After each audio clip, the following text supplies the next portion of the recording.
Nih, si Alay ko, ano ko nyanyi? Amete, kemati pun badan daanggan. Mati kecone. Masuk rumah sakit, sialan nih kan? Cegahnya begini ya. Alam masuk dia ujak. Hah? Asialan na mo jak makasih tekan ada nih kok. Ya apa mau kasihnya gini kok? Itu sembarang sorong dia wah Ini ini. Maksudnya apa? Iko judul lagu na ke di lagu na si Amu judul Sangko kok pajak tadi ya? judul lagu na ke di lagu na si Amdi Sylvia mah. Orang kampungnya unenya uruk kak. Ah betul. Ah betul nih. Ah, tapi lah bageler jak tadi. Oh, iya. Atu balik ke pengkar dia. Kenapa dah? Ayo. Iya, Lah iya, sudah satu lain di mulo nang ke mulo balik. Oh, ala kutune? Oh. Mati pun badan daanggan. Iya. Nah, itu lah. Nah, kuda, yuk, up.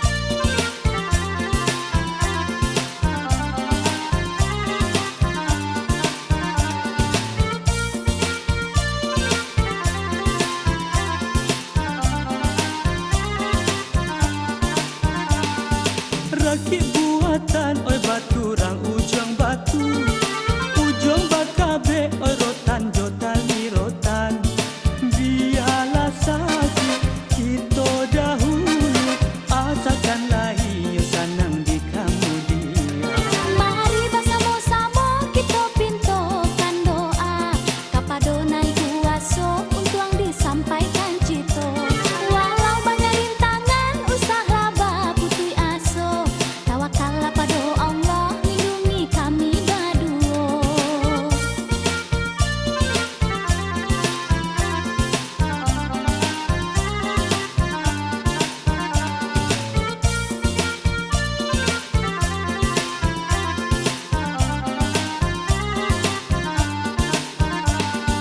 Badai juga lombang mahadang silih baganti jika yuaraki ka sampai niai di hati walaupun sakit di badan diri namun cinta ko na tindak bapa yang lain. Walaupun tak cair rakit di tengah lautan, lautan diranangi buyah mencapai tapian. Asa bersama udah mati pun badan tak anggan. Marilah sama berdoa kita mencapai tujuan.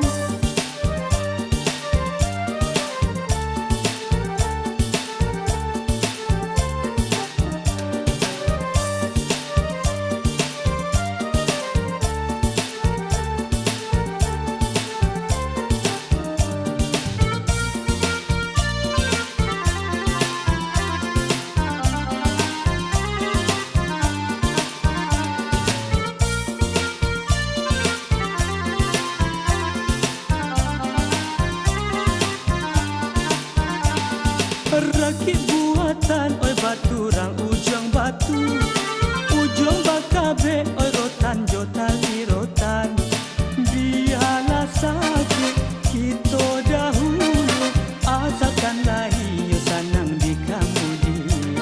Mari bersama-sama kita pintokan doa kapadonan kuaso untuk disampaikan cito. Walau banyak rintangan usaha baputui aso tawakallah pada Allah lindungi kami berdua.